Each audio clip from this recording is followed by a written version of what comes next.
Good evening, everyone, and welcome to the Central Library. Thank you for joining us on this cold, rainy evening.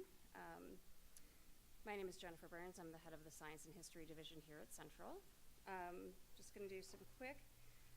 This program was made possible by Revisiting the Founding Era grant from the American Library Association and the Gilder Lehrman Institute of American History. The grant is designed to give local leaders the resources and support they need to create engaging community conversations around ideas and themes that continue to influence our lives today. I would now like to introduce our distinguished panel. This is just in alphabetical order. Adam Chodak, Managing Editor of WROC-TV, who you all know him. Gary Craig, Investigative Reporter for the DNC. Dr. Kent Gardner, Principal and Chief Economist for the Center for Governmental Research. Amy Pepe, Historical Researcher in the Office of the City Historian and the Local History and Genealogy Division here at the Central Library. Scott Smith, Attorney for the City of Rochester. Hubert Von Toll, Senior Director for Economic Development for the Pathstone Corporation. And lastly, our facilitator, Dr. Timothy Neeland, Chair of the History Department at Nazareth College. Dr. Neeland, take it away. Thank you, Jennifer. Well, ladies and gentlemen, thank you for coming out tonight. We are revisiting the founding era, in part because the American Library Association and Gilder Lehrman believe that studying the past is a great way to think about the conflict and issues that face us today. So there'll be a lot of questions tonight that reflect back on where we began, but a lot of them are pointedly about our current state of affairs as well. And what I'll do is I will ask a question, and then I will start at one end of the panel. Kent is lucky to be down there, and but then we can come back and we can go with Mark and go down the other way. Not everyone needs, obviously, to comment. Feel free to pass if you feel that the question's already been answered or they stole your brilliant answer. That's fine too. But I think we're going to have a great conversation. Several of the panelists were on Evan Dawson today, and it was a lively discussion of these issues. Very passionate. So, without further ado, let me ask the first question. We're going to start with Kent. If a new constitutional convention were called in your lifetime, what issues do you believe would be on the agenda, and which would be the most controversial? Well, there's actually a list. Pew Research Center did a collection of all the amendments that have been proposed recently, and the top of the list is a balanced budget amendment, which as an economist I will tell you is a terrible idea. So I'll pass to Gary. Oh, okay. Thanks, Kent. And actually, the push for a constitutional convention in recent years has actually been by supporters of a balanced budget amendment. So I think we can probably assume first and foremost that that will be one of the items because they have been the biggest proponents of a constitutional convention. I'll just address a couple quickly. I mean, I think if it were to happen, there would be, let's just call them, for lack of a better term, sort of politically structural issues, whether we're talking about term limits, whether we're talking about redistricting, possibly the issue of gerrymandering. I think those are the things you're likely to see. Perhaps campaign finance reform, which would fall into a different category there. Well, maybe I'll just pass it on. But I know there's also the question of whether we'll reach some of the hot button issues, the more social issues, and whether that would be on the agenda or not. With a question like this, you're always torn between what you think should be on such an agenda and what you think will be. If I was asked what should be, I would say we need to come to terms with the power of corporate money in American democracy and figure out a way to provide some constitutional limits. If you ask me what's likely to be on, I think it's the hot button issues that were described before, abortion, guns, all of the things that typically divide us as the American people. Yeah, I similarly tend to think about the role of money in politics as a big one. One thing I've seen come up a lot is the issue of whether you should have to be born in the United States to become a president of the United States, that perhaps simply you should be a citizen.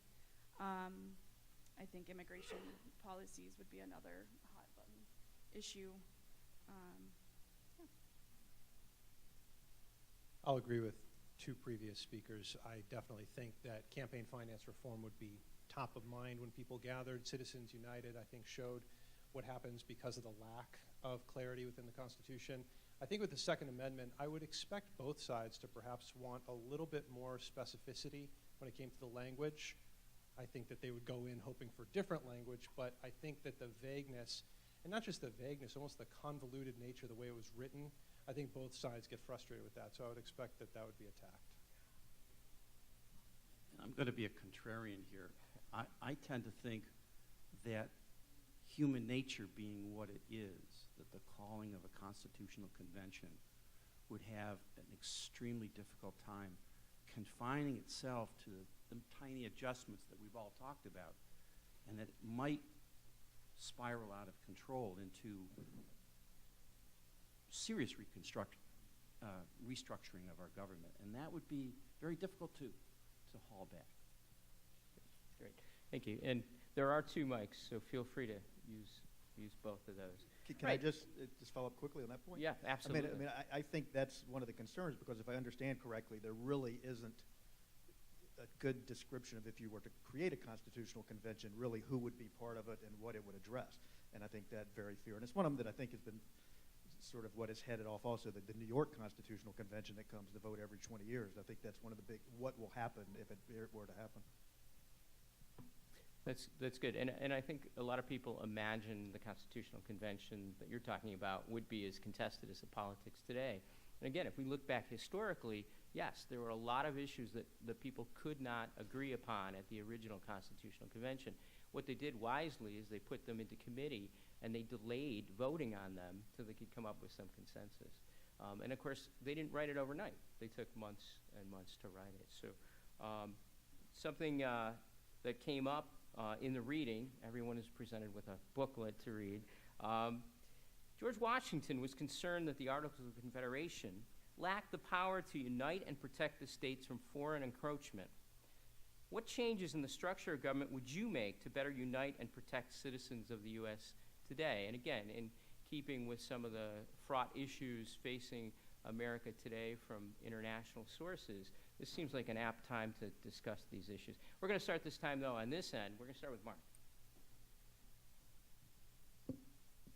Well, I think actually that the concerns that Washington had, obviously, were that the United States was inadequately organized to defend itself as a new nation. And so they constructed a mechanism where the United States had a very powerful executive, particularly in the field of foreign policy and military policy. The President's commander-in-chief, foreign policy is directed by the Presidency. So in many ways, we still have a very vigorous executive when it comes to carrying out foreign policy. But I think that many of the other things that Washington worried about in terms of knitting the nation together, again, my view is that the style of government that we've actually evolved to over the last 80 years or so is really kind of having a centripetal force and spinning us apart. So in terms of changes, I would try to go back to the original design a little bit. So that's my view. Yeah, I just point out what I pointed out earlier on the radio is that when this initially came up, when they moved to the Constitution from the Articles, some people called the Articles weak, but others, the anti-federalists, said it's limited. They were very specific with that language because they actually looked at strength in the individual states having more power. Obviously, we moved into a more federalist form of government when we moved into the Constitution.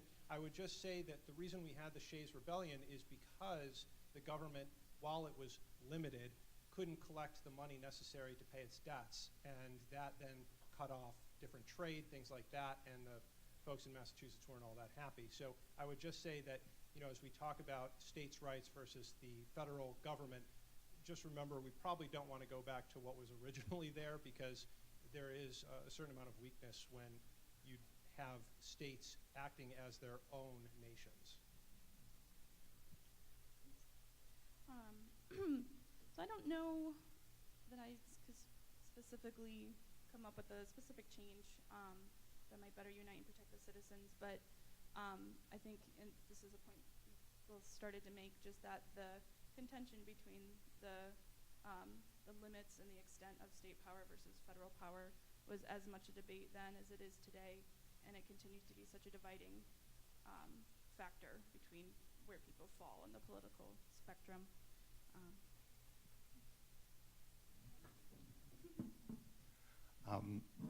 I think foreign encroachment, depending on how you understand it, is probably the least of our worries these days, except if you understand it in the sense of some of our enemies around the world have figured out that dividing us from within, making us doubt democracy, is probably the cheapest and simplest way that they can overcome us. So, you know, the United States spends more on the military than the next 8 nations combined in terms of total amount spent. We're not in much danger of being attacked from the outside, I don't think. I think we are very much in danger of ripping ourselves apart internally because of the huge divisions that are being created in our society. Yeah, I agree wholeheartedly with the point that was just made about the divisions and basically the moves to exacerbate them, and whether some of them are foreign initiated or not, who knows. As far as, I know we can get in a little more into state rights, federalism issues, I won't sort of dwell on that right now, but personally, I mean, if the system we have of checks and balances acts as it should and as it was intended to, I feel pretty good about the way it is now, to tell you the truth. The issue is always trying to make sure you keep that delicate balance and find that, and obviously sometimes it slips one way or the other. But again, in concurrence there, as far as foreign encroachment on the list of things that I worry about, that's pretty far down the list, to tell you the truth. And the only thing I'd offer is that I take issue, I guess, with the question it asks about unite the states and protect the states. And these are really two very different things. And I don't think we're doing a particular job of uniting.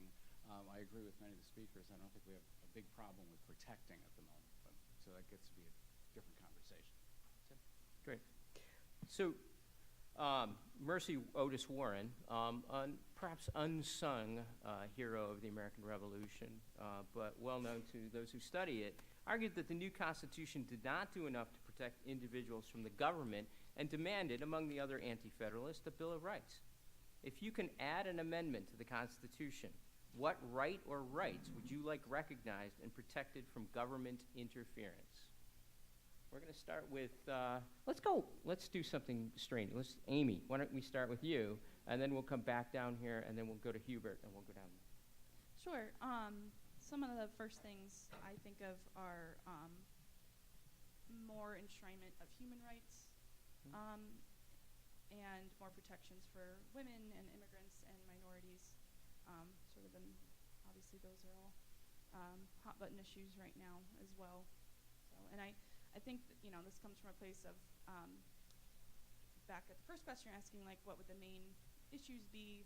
How I approached that was, who are the people that would be changing the Constitution? I mean, that looks vastly different from the people who wrote it in the first place. That's good. Yeah, it's good to have.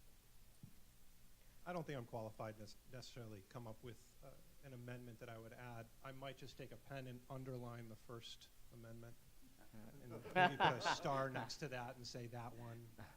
That's about it.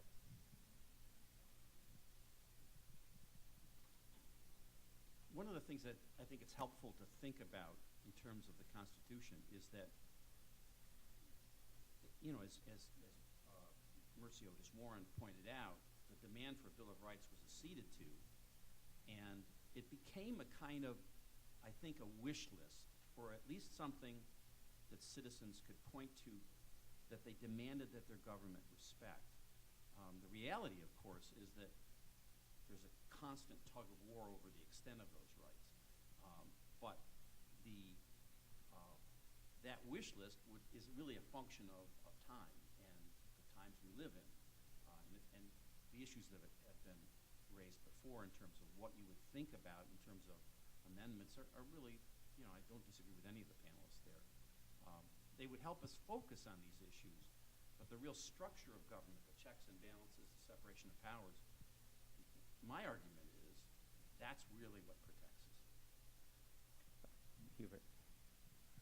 I think the obvious one is the Equal Rights Amendment, which is, one state short of being ratified currently. And, given the current circus in Washington, I think we can all agree that it's pretty badly needed yet. But also, I think, as was mentioned earlier, the clarity on the Second Amendment. The Second Amendment says a well-regulated militia being necessary to the security of a free state, the right of the people to keep and bear arms shall not be infringed. Now, I'm pretty clear in my mind that all those people who are running around with semi-automatic weapons are not part of a well-regulated militia. And I know that they believe very strongly that they should have that right. So I would think getting some clarity on what the Second Amendment actually means would be a very useful thing. Well, I was going to mention the ERA is something that we may see on the horizon, but that's been said for a long time, of course, but maybe its day will come. Another one that you'll hear me probably mentioning, I'll try not to dwell on it again, is the issue of redistricting and gerrymandering. I mean, the Supreme Court had the Wisconsin cases here. We have basically, understandably and rightfully so, said that redistricting can be done based on racial issues, et cetera. But there's still nothing that prohibits that basically on purely partisan redistricting. And both parties do it, let's be honest. I mean, the Democrats did it when they were in power. The technology is better now, and the Republicans are doing it, and they're doing it better because the technology is so much better. But Kent and I think both were talking earlier about this issue just happened to come out yesterday, and I highly recommend it. The latest Atlantic is Democracy Dying. Just want to read one quick thing here about it, sort of the redistricting point, and this sort of stunned me when I read it. Thanks to safe districts created by geographic self-sorting and partisan gerrymandering, many of these extremists go on to win the general election. Today, all congressional Republicans fall to the right of the most conservative Democrat, and all congressional Democrats fall to the left of the most liberal Republican. In the 1960s, at times, 50% of the lawmakers overlapped ideologically. And I think, as they point out, a lot of that can be attributed to the partisan redistricting that we see. Let me take this in a slightly different direction. I think that there is when we start talking about adding amendments and adding pieces to, adding additional pieces to the Bill of Rights, making very specific textual changes to the Constitution, I think we have to ask the question of whether the current system we have has served us well. What we have is really a pretty bare bones Constitution, coupled with the Bill of Rights, which is, of course, an extraordinarily important addition. And then what we have done over the years is that as we have refined what the Constitution means through the courts.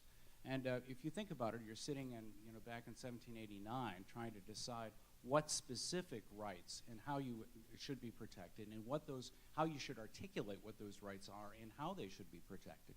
It's a very daunting task. And so I'm wary of the idea that we should be adding a lot of language to the Constitution. And frankly, I'm reasonably sanguine about what's actually transpired, which is the Supreme Court is asked to look at this document in the context of a very specific conflict, a very specific case that is not articulated, where we don't have specific language. And the Supreme Court parses that. And I think that ends up with a much fuller and much more defensible Constitution. If you look at the Constitution as a combination of the written word in the Constitution and the Bill of Rights and the amendments, and the law, the legal precedent that has come out. We've seen what we think of as our rights evolve over years because the precedents have changed, because the court is confronted with new examples, new cases that they have to figure out. So I'm reluctant to add a lot. I'm not convinced that we have a Constitution that is in need of overhaul, and I'm really very wary of the notion of a constitutional convention. All right, now moderator is going to be provocative here. Because, in fact, the founders knew that they were not creating a perfect document and created a mechanism whereby it wasn't easy to amend the Constitution, but in fact would require 3/4 of the states and therefore a pretty strong assent, as opposed to 9 unelected, mostly male, individuals who have lifetime appointments deciding what the Constitution means, which leads to the kind of Brett Kavanaugh circus that we're having today, because it's about politics and who wants to be represented. So I'm going to go back now, having said that, and ask them again if they think that maybe it's okay to amend the Constitution for specific reasons, abandoning slavery, for example, or perhaps maybe recognizing equal rights, or even recognizing the right to privacy, which was created through a penumbra in the Constitution in Griswold versus Connecticut, and then sharpened more freely in Roe v. Wade. But it's reading Constitution and then adding your interpretation of it, which of course is always going to happen. But we're going to go back to the, put them on the spot a little bit, gang. Okay, so I get to respond.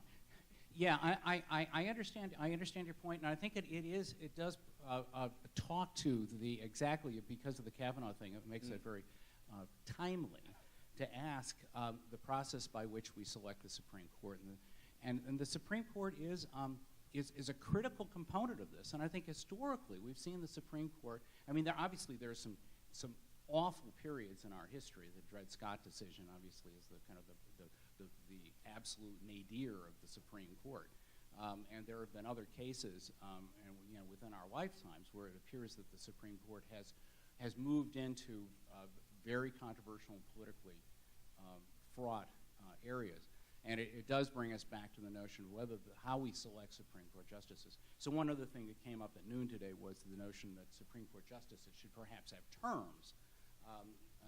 One idea that's been floated is that the Supreme Court perhaps people would serve for 18-year terms. So you got 9 justices, one term expiring every other year, which would lower the stakes a little bit. Because I think one of the reasons why each nomination is greeted with such deep concern is that someone could be on the court for a very, very long time. And so a term limit for the Supreme Court, I think, could help to improve that. So would you see that as an amendment, or? Yes, There we go. I know we get one. I'm not opposed to all of it. Just making sure. I am just nervous about enshrining very specific rights, a lot of very specific rights. I think that gets to be, I think, a challenge. And I don't differ there. I mean, I think the bar needs to be pretty high when we're talking about amendments to the Constitution, and many of them that you mentioned are just that. They're obviously those that are a little, I mean, we've been talking about the 25th Amendment lately for reasons very different than the 25th Amendment was initially started, which was more of a health concern than other concerns. This isn't healthy. Oh yes, I'm not going to go, not going down that road. But yeah, I mean, I agree that you have to have a pretty high threshold when you start talking about amending the Constitution. Okay. Anybody on this side? Amy? All right, good. So we've woken them up. So we'll keep pushing them a little more. It sounded like they were all singing the same song, so we want to make sure we get some controversy. During debates about ratifying the Constitution, some argued that the Article 3 of the proposed Constitution did not do enough to limit the power of the President of the United States, and warned that in time this could lead to tyranny. If we had a new constitutional convention, is there a power of the President, executive orders, signing statements, pardon powers, that you think should be limited? That is, over time, we have allowed this office through Supreme Court decisions and other things, and such things as implied powers, inherent powers, and other wonderful political sciencey things that we talk about all the time in my classes, to expand the power of the office of the executive. Are there things that you would like to see reined in the current days? We're going to start here with Mark, the lawyer.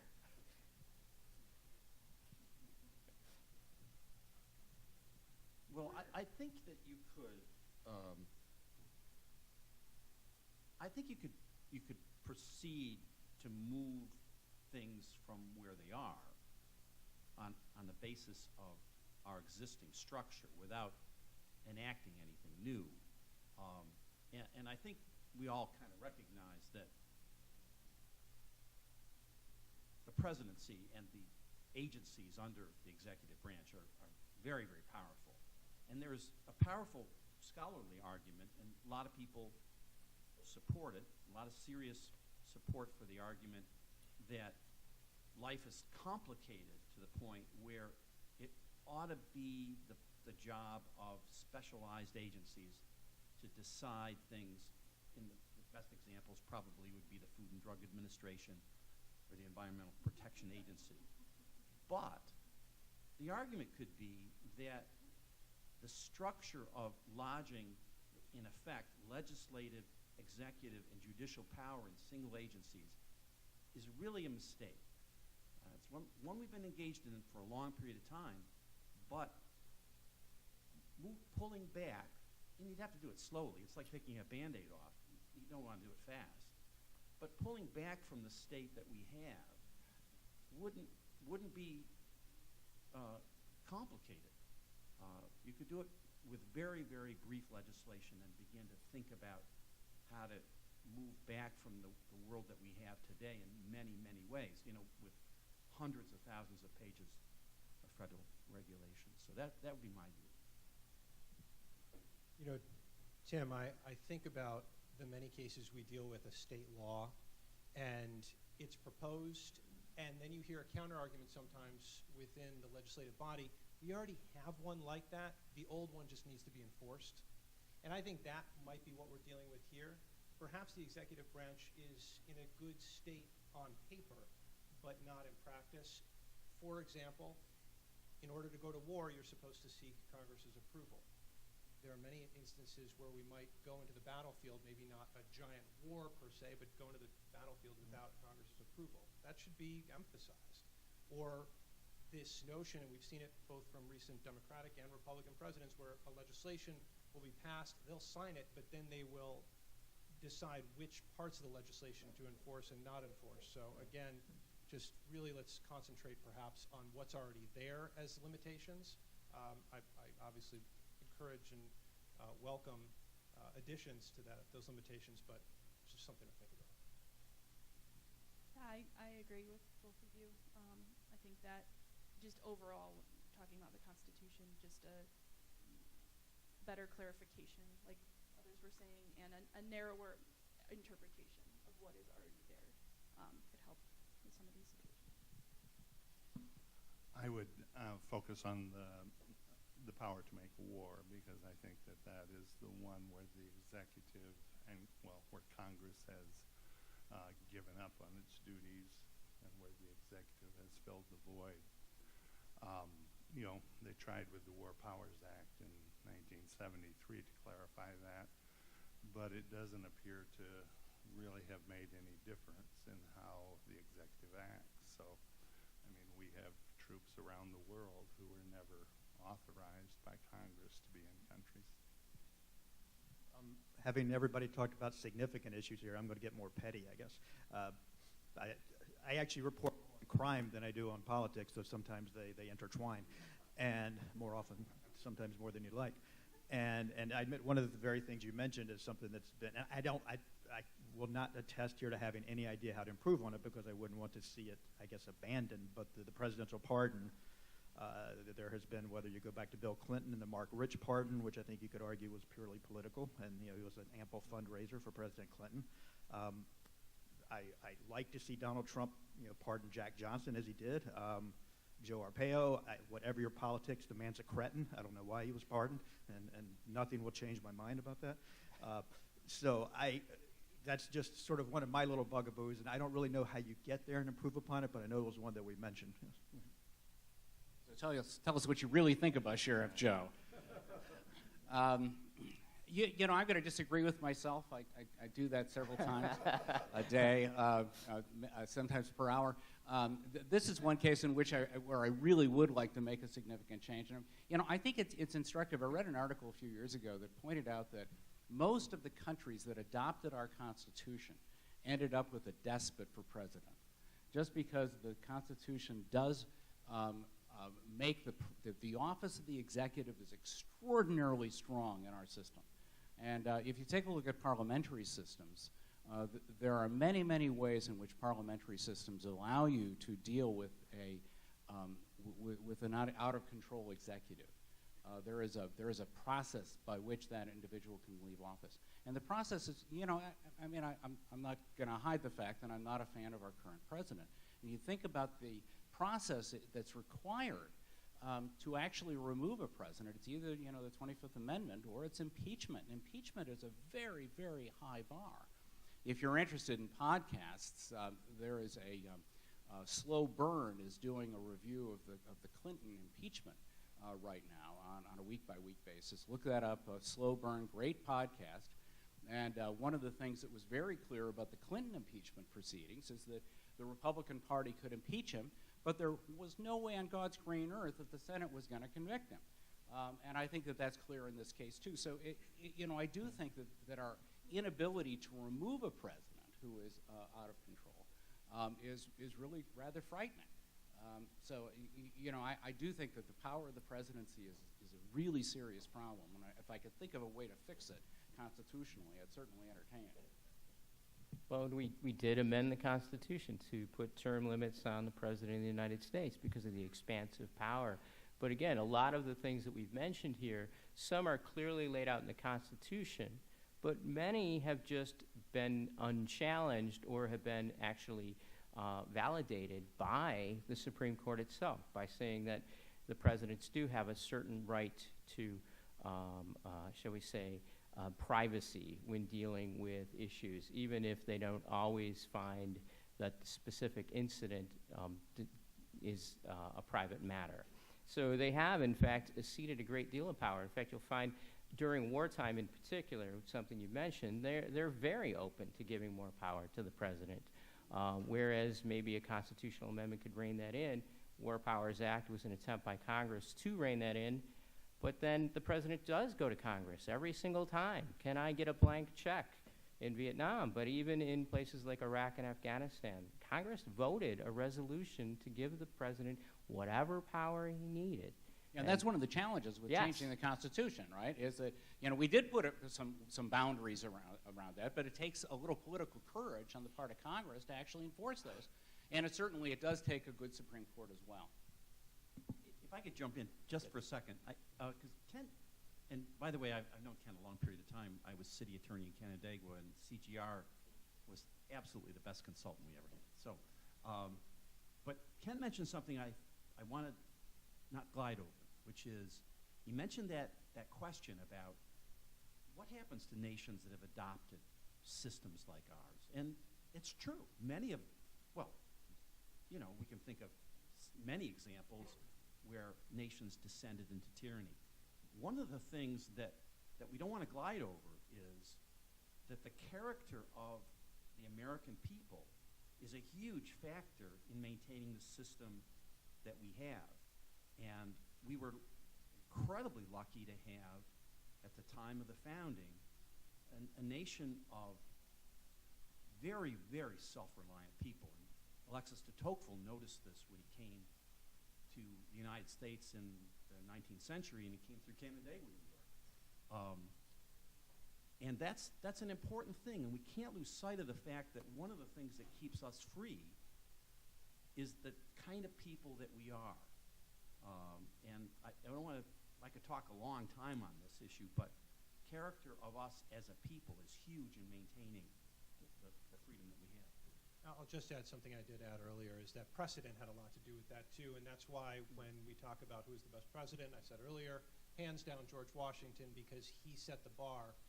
Very few people who have command of an army with no precedent usually give up control of that army, and he did.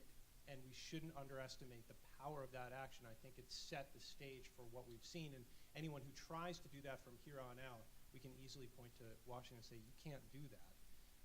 I will add one other thing if we talk about limiting the powers of the presidency. I know it's very timely. We should probably have a nice conversation if we were to open up the Constitution about whether we should put anything in about whether a president can be subpoenaed or not. I think at this point it's a little bit too vague. The Justice Department has their definition. You had things come out of the Nixon administration suggesting that they can subpoena the president. We have no idea. It's going to be in the court system if this goes the way we think it will, and it might be helpful to have a little bit more definition on that particular note. One quick follow on the point about others that, with similar sort of structures of government and how they have not fared as well as ours. And again, there's another great article in the Atlantic. It may be the Jeffrey Rosen article we were talking about.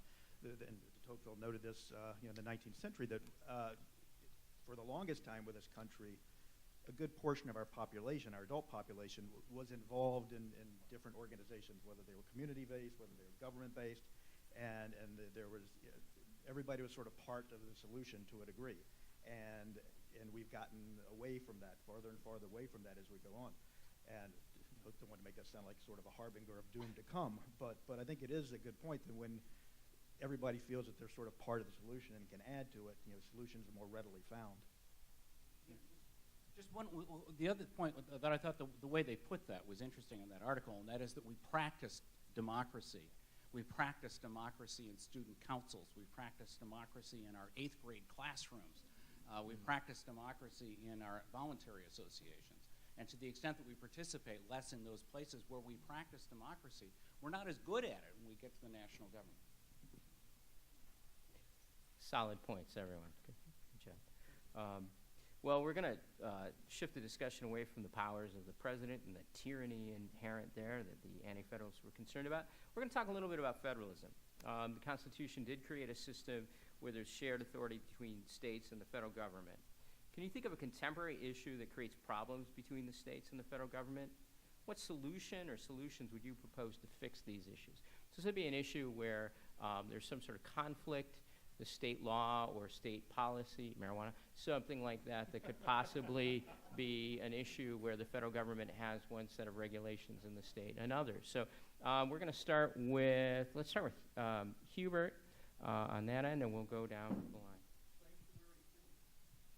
Great, excellent. You heard that. In the area where I work, I think the one concrete example that I see is that the Office of the Comptroller of the Currency allows banks to supersede state law, and in terms of consumer protection issues, this becomes an important thing. But I think globally, the whole issue of climate change, the issue of pollution, because one state's pollution affects a downwind state. So there are clearly, as the society gets more complex, there are clearly areas where we need one voice speaking for us. Yeah, so there's a lot of issues, right? I mean, healthcare, education, abortion laws, definitely environmental issues. In terms of, solutions, when I think about gay marriage, how obviously until 2015, that was up to the states to allow gay marriage or not, and then now it's legal across the country. So I think it's interesting to think about, was that a solution? And, thinking about how successful that's been. But, the similar approach with healthcare, that's been really fraught. I don't know how many people call that a solution. So, yeah. I don't really have an opinion on one or another, but I will say one that I found very interesting that really arose, and I didn't even think about it, is how states tax their citizens with the new federal tax bill. New York State obviously feels like they got hosed by that, and they're trying workarounds, and now the federal government is basically saying, no, those workarounds, that's not what we intended. Well, the state might retort, whether that's what you intended or not, that's the way we want to do it. And if you get the taxes that you ask for, what problem is there? So it's going to be interesting to see that one play out. So I think the issue with respect to federalism, and to a certain extent, federalism is obvious in the structure of the Constitution, but there's a principle behind it, I think, which I would argue is implied, and that's the principle of subsidiarity is the way it's termed by social scientists. And what that really means is that in terms of the governance of my family, the parents are probably the best agents to do that and not the federal government. And at the local level, it's the local government. At the state level, it's the state government. I've been in municipal government for well over 30 years. Well, not 27 years. And I'm a huge fan of dealing with problems on the local basis. And, you know, Madison talks about how the states are laboratories of democracy. And I think municipal government can be a laboratory of democracy as well. So I'm a huge fan of dealing with these issues at the level that's most appropriate. Let's face it, when it comes to the issue of states' rights, there are so many people that say they're a supporter of states' rights until they're not. And you mentioned, I think, a prime example here. I mean, how many people who claim they're a supporter of states' rights now want to intercede in California and address the issue of greenhouse gas emissions there and step in and sort of try to sort of supersede over what California is doing there. Yes, I mean, there's any number of issues that have been mentioned already. One from the audience, somebody mentioned sanctuary cities. I mean, there's any number of issues. And I agree that the idea of local control, state control, there are many issues there that you're going to probably get the best answer and the best result. But obviously we know that there are issues, and I grew up in the South, and I don't know how long it would have been before the schools were integrated, were it not for federalism, that the federal government needs to step in and say, this is right, and this is just, and this is the way it should be. Yeah, that's a great, I think Gary put it correctly that, you know, we're all in favor of federalism in some cases, and in the other cases we really want to have control rested at the local level. And, you know, we struggle with this and have struggled with it for our entire history. I don't know of a particularly good solution. I mean, the Affordable Care Act is a wonderful example of this, I think, where the law actually specifies that that Medicaid is going to be expanded up to 138% of the federal poverty line, and the states go to the Supreme Court and say, you know, the Constitution talks about what the states can do and what the federal government can do, and this doesn't happen to be one of them. And the court, you know, I don't like the impact of the decision because it's a terrible decision in terms of its impact. I think in terms of the law, they're probably right. So I don't know how we would change the Constitution to make that possible. What about the drinking age? I mean, there isn't a federal law around the drinking age. The feds said, well, we're not going to make you raise the drinking age to 21, but if you want those federal highway funds, you might want to consider it. So that's the yin-yang that we see between the states and the federal government. I don't know that it's worked well. I don't know a way to fix it that isn't just as cranky as what we've got right now. Yeah, there are some issues, obviously, that have been nationalized and others that are not. And healthcare is one of those interesting issues where state rights precede, apparently, the desire to nationalize healthcare. Another one is natural disaster policy. Most of you think the federal government's job is to swoop in and save. No, the Constitution's very clear. It's the local government that's supposed to protect, then the state government, and then only, if they are overwhelmed, do they call on the federal government. Which is why if you go to FEMA, they say you should have 3 days worth of supplies because that's how long it's going to take the government to get to you. But this is exactly the kind of conundrum that they dealt with at the Constitutional Convention, but we have normalized certain kinds of policies, and we've decided to use the Interstate Commerce Clause and some other things to nationalize a number of issues and allows the federal government to make decisions that, 150 years ago would have seemed obscene to the people of that time. And that's the great thing about this document we're talking about. It's not a static document. It's a living document. Each generation has to hash it out, which is why I think it's brilliant the ALA is sponsoring this discussion, which we will now continue with, this brief commercial message being over. So in the 18th century, political debate took place in pamphlets, newspaper, and often in taverns. Do you see robust political debate taking place today? And if so, where do they occur? What are the strengths and weaknesses of these modern forums? And since Adam Chodak sort of represents journalism here, we're going to start with him. Well, I am amazed at the civility I see each and every day on Twitter. Yeah. I mean, look, good conversations are happening. They're happening right now. They happen in taverns. If there's a Rochester tavern, you should let me know. I would love to go to a Rochester tavern. I think that those conversations are happening. We are still reading articles, discussing them in healthy ways, but clearly social media has had an impact, a negative one in many respects, a lot of times, because if you look at the correspondence that's in the reader that we were given, what I see are people who have a strong opinion, but they are handling it delicately, like they've given it some thought. And I wonder if letter writing encouraged that because they could step back. I'm thinking of a Jim Jeffries bit where he talked about how when they wrote the Second Amendment, they really had muskets. And muskets are the best ever because you had to have time to calm down. If someone insulted you, you had to get the powder out and put it in the musket. And, you know, like by the time you're like, nah, you're not that guy. It's on you. Now, there is an amendment that have the right to bear muskets. Yeah, that's right. I think that's what they might have meant.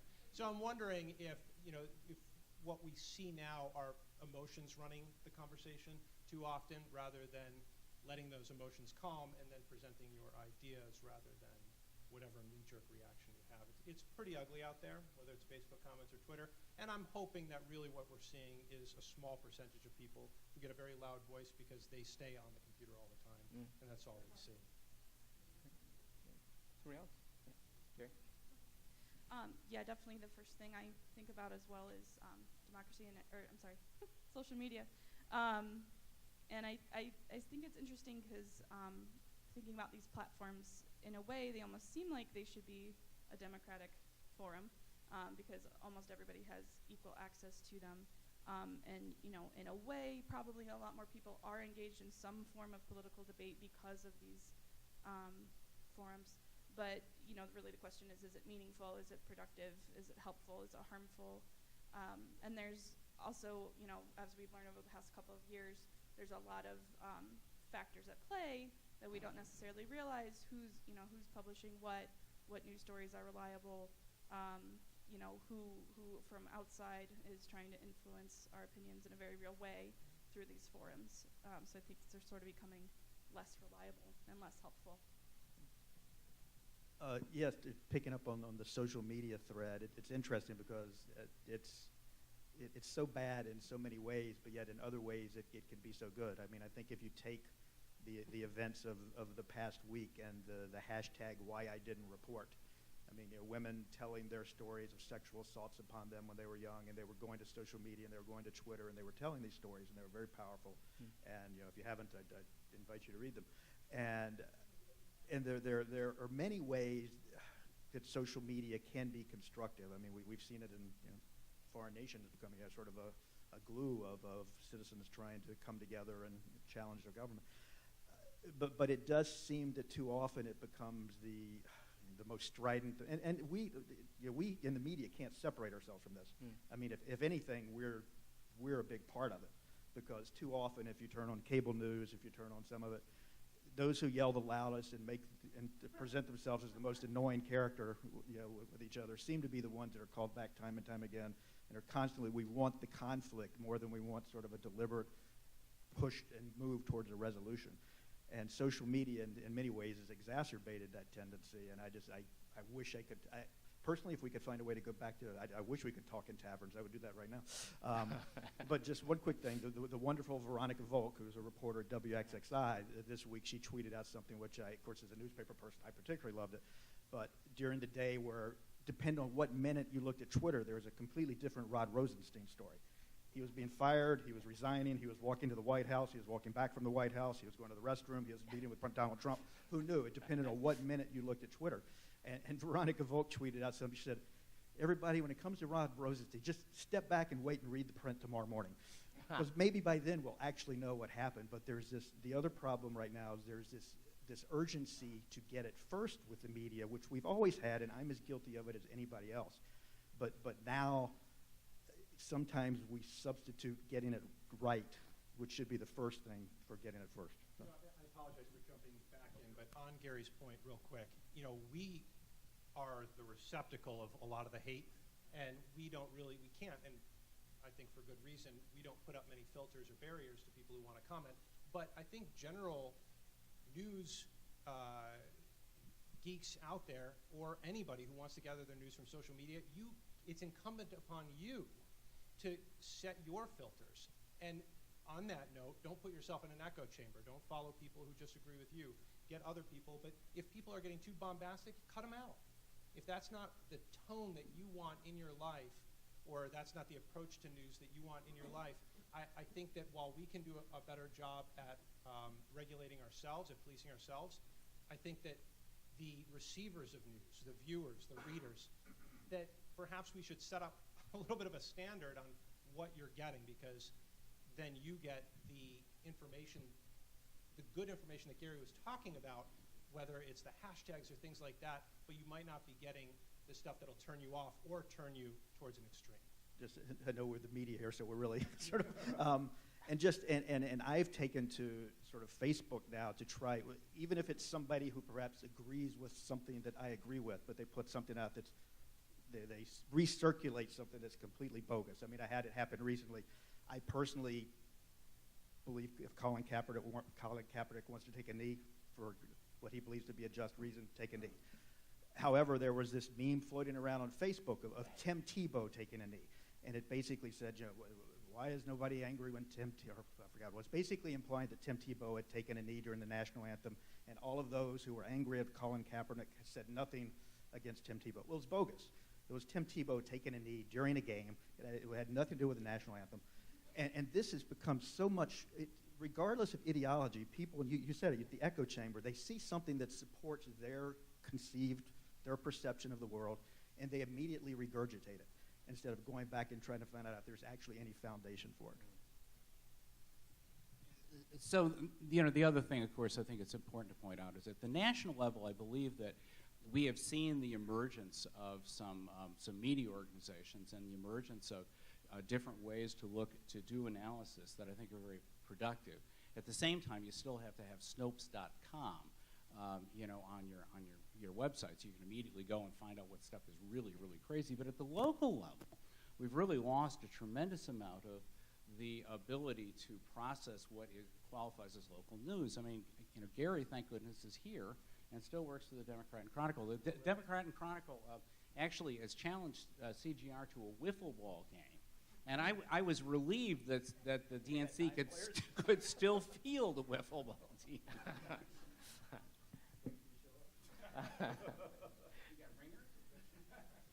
Hubert.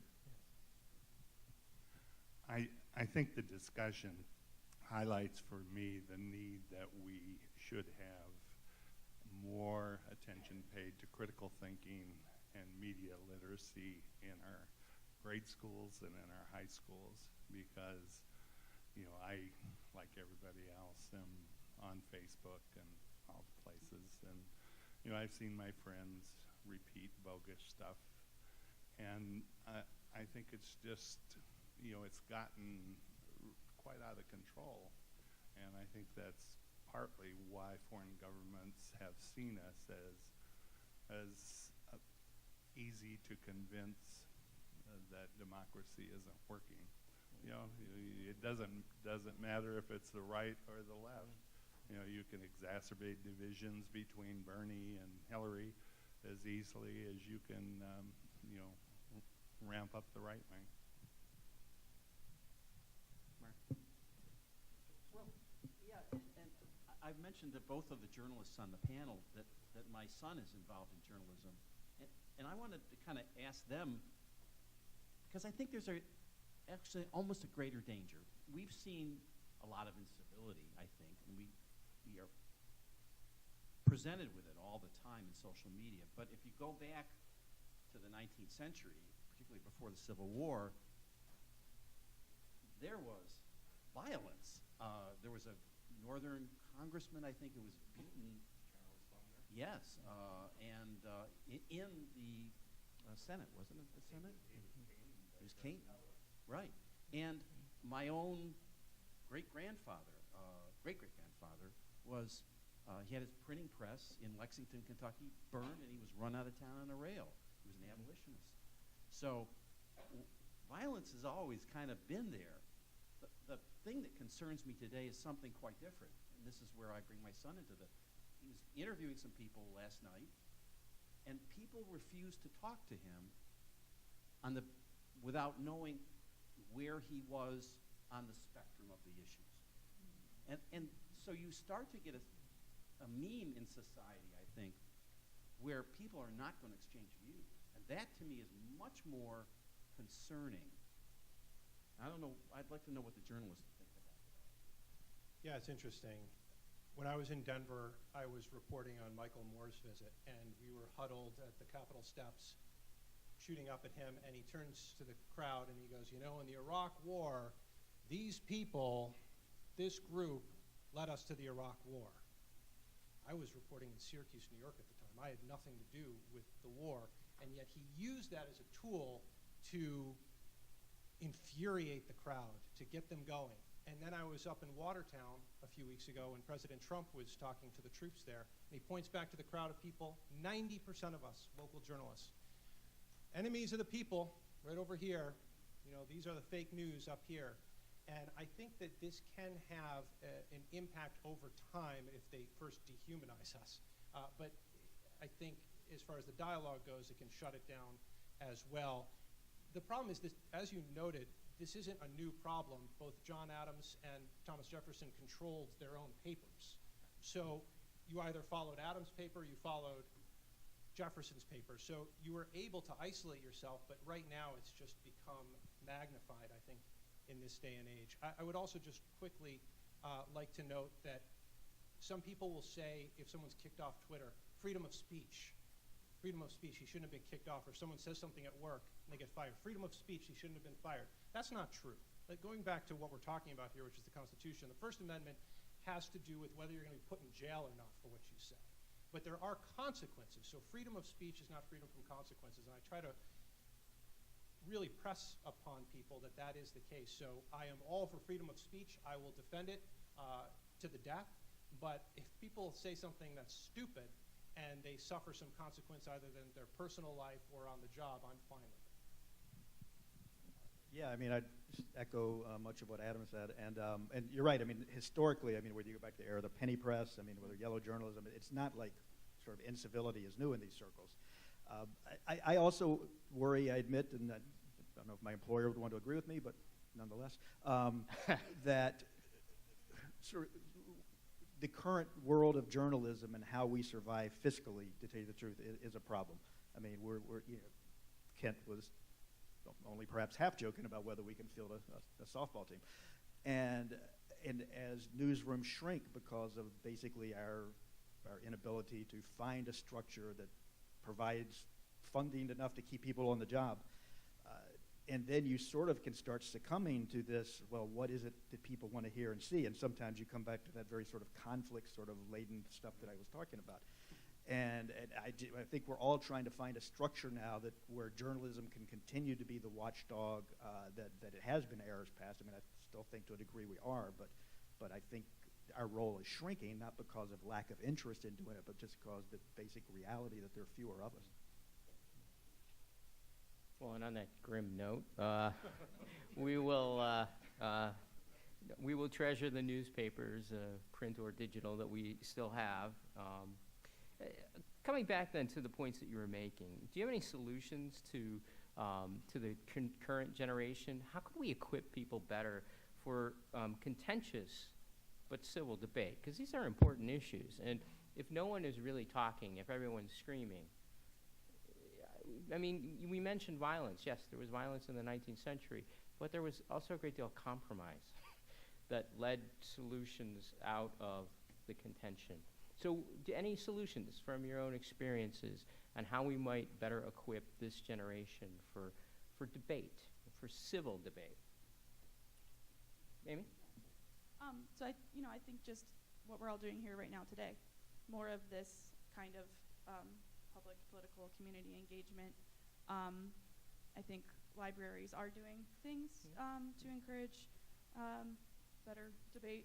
And then, like you mentioned, more emphasis on critical thinking skills in schools, just really crucial. And there are schools doing media literacy today and trying to help students wade the waters of what you see on Facebook. And even Facebook itself has sort of rolled out some ways to try to help improve the stories that we're seeing and things like that. I suppose this gets back up to the national level, but if you take a look at what's happened with the monopoly of the two major parties, I think that has also has the effect of reducing the conversation to sound bites and of reducing the conversation to what all of the power leaders in the party can agree with. So we end up with two positions. Or if you go to parliamentary democracy, in most parliamentary democracies, you have these shades of perspective that get expressed in the public. And I think often because we've got this two-party monopoly, that has been one. Although I'll just mention Brexit as an example of parliamentary democracy, where there seems to be Brexit regret going on among a lot of the Brits today, even though they voted out of the European Union. Yeah. These are completely disconnected points I'm about to talk about, but I do that often. One, we've been talking about sort of methods of communication. I just wanted to sort of return to our current president, and whatever you sort of think of him, I do believe there's been presidents in the past that have mastered the communication of the day. FDR with the radio, JFK with TV, and who knows where we'll go from here, but I think he truly is perhaps the first social media president. Obama used it for campaigning efficiently, but as far as somebody using the current mode of communication is most popular, perhaps we have issues with how he uses it, but I do think there's a transition on that front that we're going to see now. Coming back to the question you asked, and not the one that nobody asked that I answered, I think one of the best things we can do is just be civil ourselves. I know Adam is like this on social media. I get in debates with people on social media, but I try to do it civilly. I respect their opinion, even if I differ with it. Sometimes their opinion changes my opinion. And instead of immediately sort of, going to the I'm right and you're wrong sort of approach, the best thing, as well as the bigger picture, at least the things we can do, is make sure that we're practicing civility.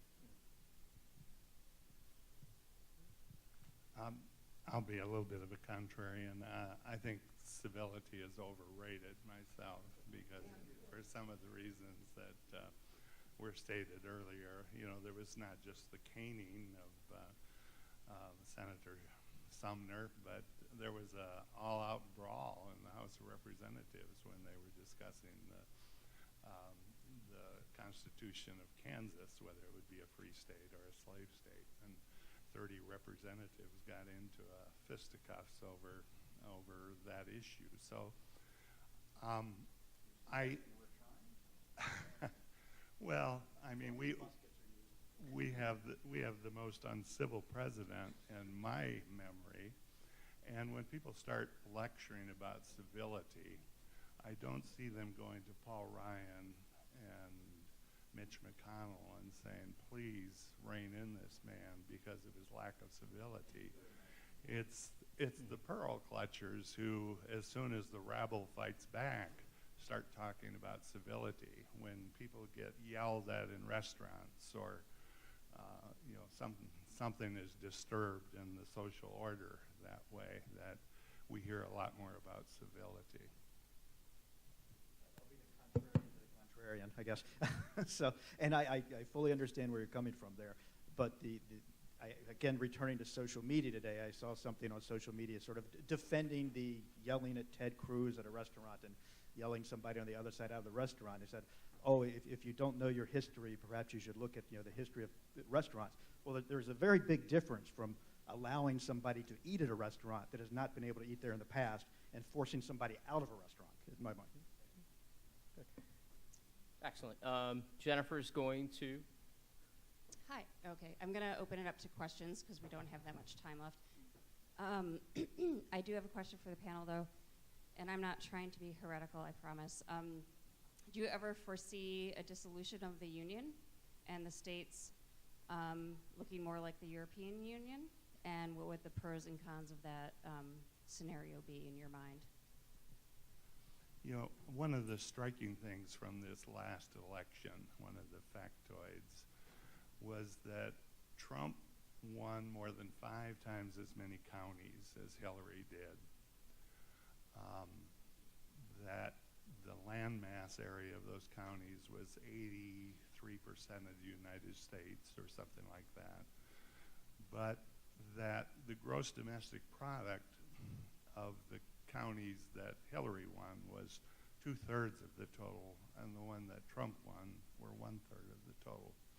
So I think if there's not a way to stop that growing divide, it may very well come to that, that we get into, questions of how how states can dissolve from the Union.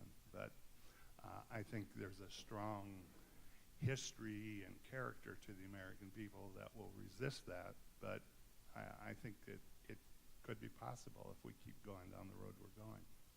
Ken, I see your face. Yeah, I think that's improbable. You know, I think we've got. I mean, do you really feel? You know, my sister lives in Indiana, and she can throw a softball into Illinois. Now, they may poke fun at Illinois, but they really don't think of themselves as being in different places. You know, I think you know, we don't really feel all that different from Ohio. I mean, go back to the founding, and you know, Virginia, Massachusetts, Rhode Island. I mean, they really did have a distinct personality, distinct character. Those colonies really were coming together into the United States was a big deal. But I think now I just can't imagine how those. I mean, there are certainly fissures, but I don't see how they would break in state lines.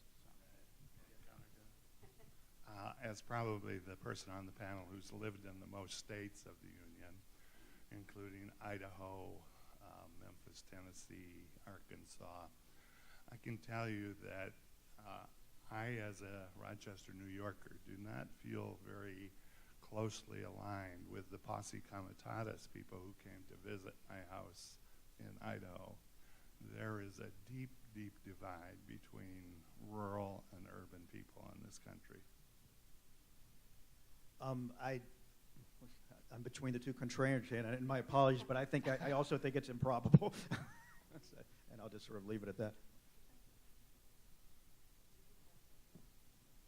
We have a historian. I'm going to take another contrarian position. I actually think it's probable, because I think that one thing a nation needs is what I would call a low-resolution narrative about its meaning. And I think that Americans had that for a very long period of time, and I think most of it is grounded in, we hold these truths to be self-evident, that all men are created equal. And that's the kind of promise and narrative that brings people to the United States today from countries all over the world. But when people begin to lose that, I think there's a couple different narratives running around the United States right now, and they're getting traction. And one of those narratives is that the group that I belong to is more important than the principles. And that's a very, very dangerous thing, because I think a country can spin out of unity if those things get loose. I would just say to that yes, that was the language that they wrote, but I think we're closer to that ideal today than we were back then. That's why they had the 3/5 compromise built into the Constitution. There were incredible divisions ethnically, religiously back then, and I think that if you look at the trend line rather than the headlines, or even the last couple of years, we've moved closer to the words, the ideals of the Constitution than we were back then. So I do think that hopefully, that undercurrent is still there in the United States. That said, if the study of this particular era should show us anything, is that nothing is inevitable. We are not promised a happy ending with this country. It could end very badly for us, just like it could have ended for George Washington when he crossed over the East River to escape the British troops in a fog. How many moments could it have gone the other way and Britain could have won? Now, that was a bit more tenuous back then than it is today. Kent is absolutely right, but let's not deceive ourselves. This is still a piece of paper, and it's us as a people that give it its muscle and its bond. No, I would not know Adam. He's great. Perfect. We have time for a couple questions. We've talked about civility. It's an important part of democracy and a republic. Civility comes from understanding. Understanding comes from education. And I want to read a couple of sentences from this essay by Judge Don Willett on Constitution Day a couple weeks ago. happy Constitution Day if you can keep it. The long-term survival of the founders' design depends on people, not parchment. He's a judge in the Fifth Circuit Court of Appeals, and in his essay, he says this: popular sovereignty isn't just a theory, it's a duty. Whenever people are well informed, Thomas Jefferson wrote from Paris in 1789, they can be trusted with their own government. This prognosis underscores what the Constitution presupposes: an enlightened citizenry is indispensable to American self-government. Then fast forward 2 centuries, and we the people's civic literacy is staggering. 71% of Americans can't identify the Constitution as the supreme law of the land, according to a 2012 Xavier University study. 10% of college graduates think Judge Judy sits on the Supreme Court, according to a 2015 American Council of Trustees and Alumni poll. And lastly, only 32% can name all 3 branches of government, and 33% cannot name a single branch of government, according to this year's Annenberg Constitution Day Civic Survey. So without education, we're screwed. I think that pretty much sums it up, but does that the panelists have, yeah, I think we can all agree with that, or Hubert? Not necessarily. I would say education also is overrated, because Germany, in the period prior to the Nazi takeover, was one of the most educated countries in Europe.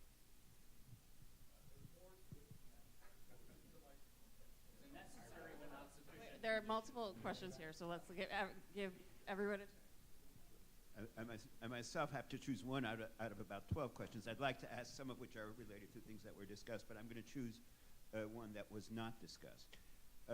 We saw how one man who happened to have the position of majority leader in the Senate could thwart democracy, could thwart the will of an elected president and of the majority of citizens, of the majority of voters. There's nothing in the Constitution. This is because of Senate rules, if I understand correctly. There's nothing in the Constitution that says either it should be that way or it shouldn't be that way. But it's totally counter to principles of democracy. So what if we were to amend or change the Constitution, what could be done to change that? Are we stuck with whatever rules the Senate makes for itself?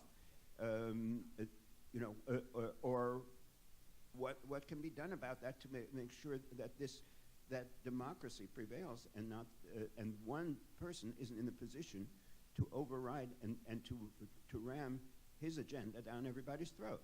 Yeah, can I just correct that? It was not one person. It was a party that controlled the Senate. Yeah. But no, it was the party that controlled the Senate. Yeah. He is the majority leader because his party elected him majority leader, and the Senate in the Constitution has the right to manage that. Now, I think that should have been appealable to the Supreme Court. I don't know whether I believe it was taken to court, but it's a minor correction. It wasn't one person. I just want to make that really clear. It was a party that was elected to control the Senate of the United States. And I disagree with the decision. Okay, I disagree with what he did, but.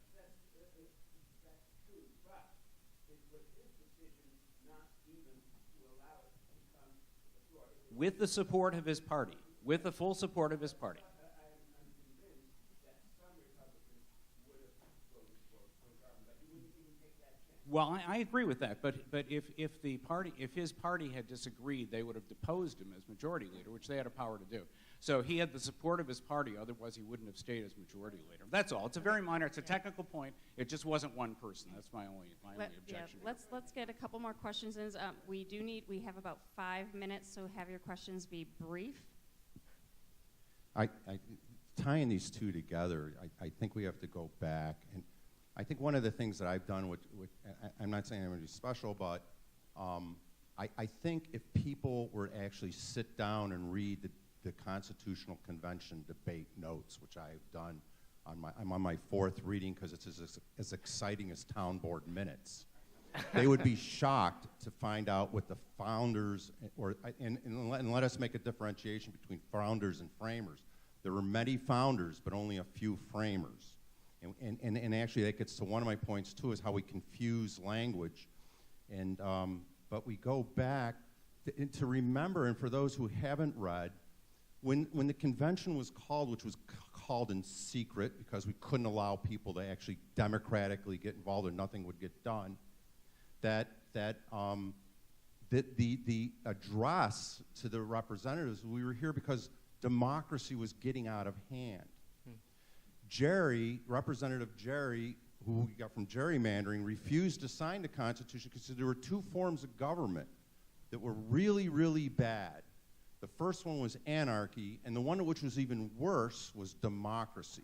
And he refused to sign it. And just quickly, and to put it just together with can we lose it, let us remember what Franklin said when he was asked, well, what did we write? He said, a republic, if you can hold it. And we didn't. And the reason we didn't is because the beautiful thing about the English language, it can be very precise. The bad thing about the English language, it can be very vague. It was never meant to be a democracy. It was meant to be a republic with a democratic process. Very quickly to your point, but we have never instituted a government like ours anywhere else. When we actually go about, it's Japan as a parliament, Germany as a parliament, whatever. But so the question is I think my question is, why don't we just actually go back to the basic? The basic question is, for the Atlantic magazine, is democracy dying? And the question is, yes, maybe it should be. All right, and we really need to get back to what the founders intended. So that's my question. Why do we avoid the basic question, is democracy actually a good thing for a country?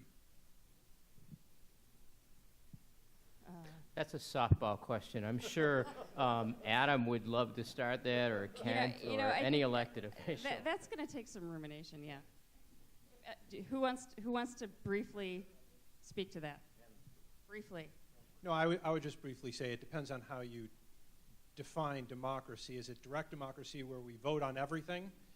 Every issue that comes up, we all go to the polls and vote, kind of like the old Greek system? Or is it something between the republic that we know and that direct democracy? I think that I think any system outside of the extremes works if people buy into it, if there's trust in the system. So if you have the republic that some of the founders intended, remember, they were we can't group them together and say all the founders loved straight democracy and all the, Hamilton was, he really was pushing monarchy in certain respects. He wanted lifetime appointments of presidents and things like that. So I don't want to group everything together.